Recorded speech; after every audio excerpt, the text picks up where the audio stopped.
Do you know what the Consumer Guarantees Act is? If you don't know, you should be worried. Why?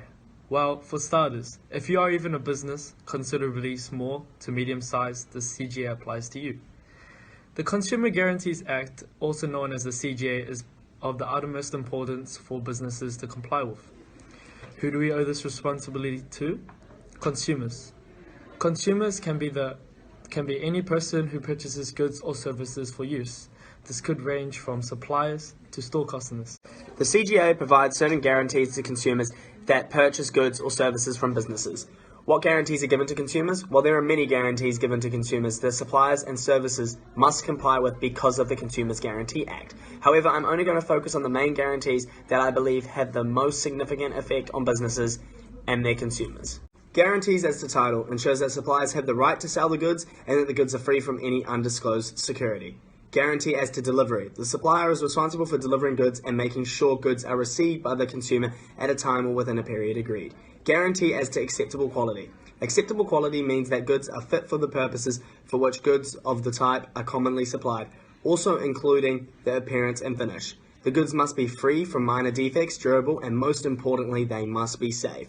These three guarantees are all related to the supplier of goods. For services, guarantee as to reasonable time. Service will be completed within a reasonable time or in a time fixed by contract or by a manner agreed in a contract or by dealing between parties.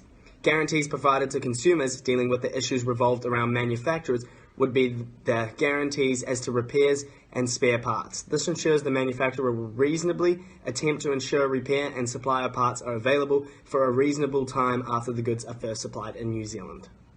Now, let's talk about rights. What rights do consumers have if, for example, they aren't satisfied with the goods or services? Well, we've decided to address two rights. Firstly, the rights against suppliers of goods. Do consumers have rights against suppliers? Well, it depends on whether the failure has a remedy, which indicates that it can be fixed. Consumers may require the supplier to either repair the goods or refund if they cannot fix the product. Failure to do so, the consumers can enlist other professional assistance to fix the goods with the supplier, potentially paying all reasonable costs, as they can be liable to pay all costs incurred when fixing goods. Now, if the failure cannot be remedied, you have different rights. Consumers may reject goods by notifying the suppliers. However, consumers can lose these rights if they do not exercise it within a reasonable time frame. Secondly, rights against suppliers of services. If the failure can be solved, the consumer can require the supplier of services to do so within a suitable time frame. It can be similar. Consumers can get other businesses to fix the issue, and the original supplier can pay all costs incurred.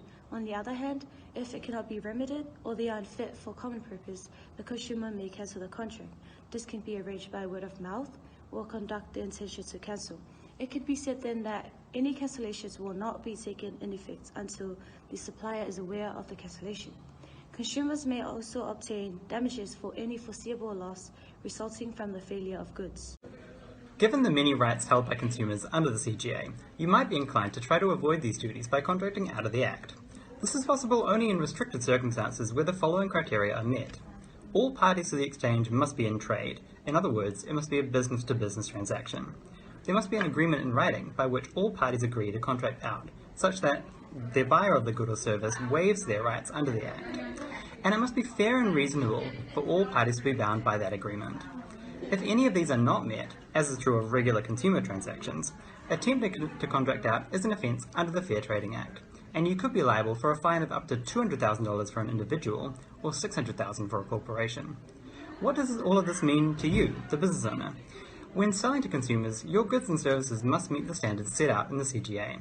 If they do not, you need to be prepared to provide repair, replacement, refund, or compensation for damage in the case of failures of substantial character. It's more cost-effective to provide a quality product once than to provide remedies under the Act. Hey, welcome to JB Hi-Fi. How can I help you? Hey, sorry, my laptop stopped working. I was wondering if I could get my laptop replaced. Okay, well, do you have the 1-year warranty with that, sir? Oh no, sorry, I don't have that warranty for my laptop. Okay, well, because unfortunately you don't have the 1-year warranty, we will not be able to repair that laptop, so you're going to have to buy another one. Actually, you don't. Even without a warranty, the laptop must comply with the guarantee of acceptable quality, which means it must be durable and fit for the purpose for which it was supplied. Since it doesn't meet these requirements, you must replace it if possible.